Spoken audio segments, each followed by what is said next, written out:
Fourth time's a charm. Okay, we're going to try this. I'm now inviting him in. I'm inviting him. Holy sh! It Whoa! worked! Yes! What's up, Holy brother? cow! We're broadcasting live That together, was dude. so interesting. Me and Ian have been trying to connect for the last 20 minutes. We've been trying to connect this for a while, for days and days, so that we could do I this with you can't, guys. I Wow, can't what's even up, really see Paul? your face because I just see all the hearts.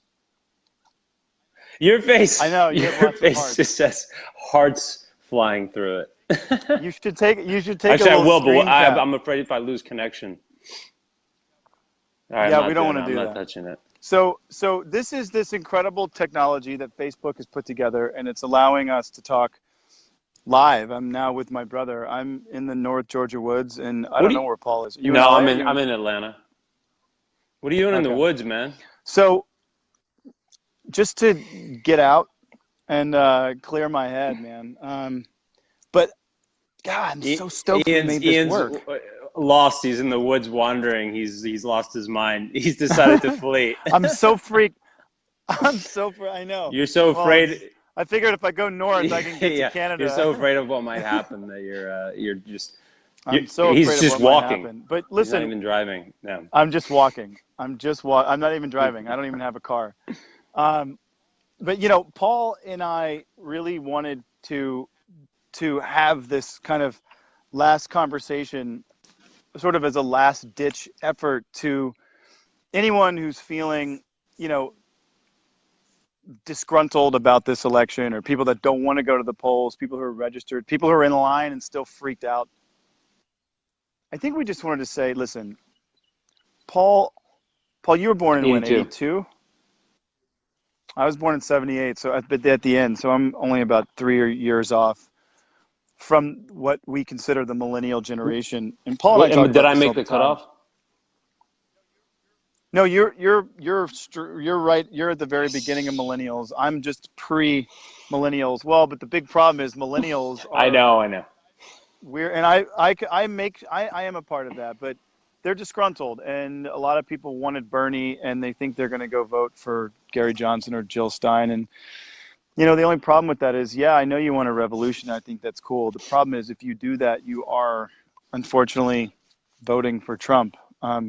And Paul and I just wanted to just chat about maybe that, and getting in there, and what I don't think people are talking about a lot too, and Paul and I were just discussing this, is if we don't have control of the Senate, not we meaning Democrats, I mean Americans, if we have a Congress who's going to block everything the president does, I think it's a good idea, man, even just to get out to the polls to make sure that the Senate is a Senate that's going to actually, because here's the deal: if Trump wins and it's just red and Republican across the whole House, the whole Congress, and the White House, you're going to have, you think we have problems now. And it's no offense, Republicans even know it. And it's not Republican or Democrat. I mean, I wish I could say this was a sort of bipartisan phone call, just sort of as a plea between Paul and I. Well, Paul, yeah, what I do you mean, want I to say, think brother?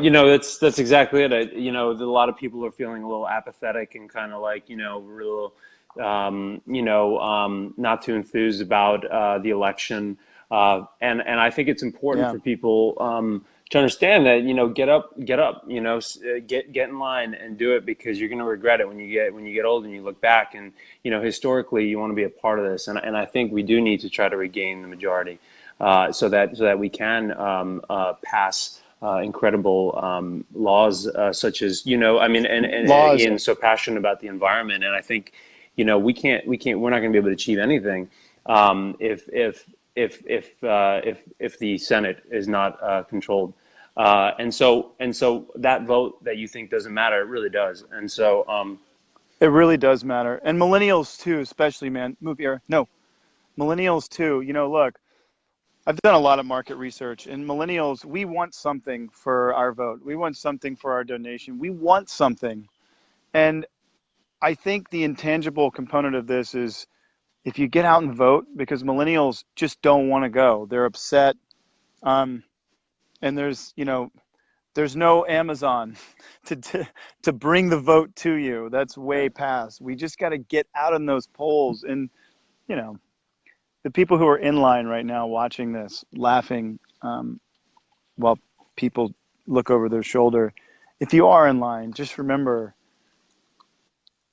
we have one shot at this, and we don't have the time to play around. I know people don't want politics as usual, and we have a lot to change. But I just hope we're on the right side of history, you know? Let's elect the first female president of the United States. Look, here's the deal. Men have consistently screwed it up for a long time. Let's give a woman a chance, And you know? there's this great there's a documentary that I watched. It was interesting. There was like I think during like a huge recession. I don't want to say. I'm pretty sure it was Iceland. I'm not sure, but there was only one bank during this like massive recession that did not go under, and it was controlled by women, and every other bank went under. And so let's give it a shot. You know, let's see what happens. Again, like a president. Let's give it a President shot. can't do much unless the votes are in favor of a majority. Without a And so Congress. let's. Yeah, without a president can't do anything. I've met without a lot of Congress people that who I allows respect, him. who I really like, who are like, you know, a little, again, just feeling really apathetic and like, well, my vote doesn't matter, and it really does. So if you're at home and you're watching this Facebook Live and you're a registered voter, you know, regardless of what state you're in, it's just so important. You know, even if Ian and I can just convince, you know, a handful of people, then we did our job. So it's a last ditch it was effort. just sort of, you know, a last ditch effort to really say this isn't about screen. No, Ira, my dog's munching on some cow poop. She's looking. You She's know, looking for it's shrooms. funny being. You know, I'm out here in the middle of nowhere, and it's. I'm looking at climate. You know, I mean, I'm actually sweating in this thing, which I probably shouldn't be in November. I don't know if anyone's have seen Years of Living Dangerously. I highly recommend watching that. It gives you a real understanding of how close we are to a tipping point where climate disruption is going to really ruin everything for us. But there's another movie called Before the Flood. No, Did you it's see on my Before the list. I'm Flood, gonna Paul? watch it. You I got to know. see I this. know. DiCaprio Yeah. killed this thing. It's unbelievable the job that he did and the whole team that put this together. Nikki and I were sitting there, you know, because we work with the Years of Living Dangerously team and we're a part of that. It's so mind-bending what we get to do over time. They condensed into 1 hour and a half movie. But our environment is the single biggest challenge we face, no matter what you think. I mean, the science is there. So whether it's about religion or whether it's about, you know, your daddy's granddaddy always voted Republican, I'm just begging I just read to get out I just there read a and just comment. I'm gonna scroll up. tell Patricia me. Serna.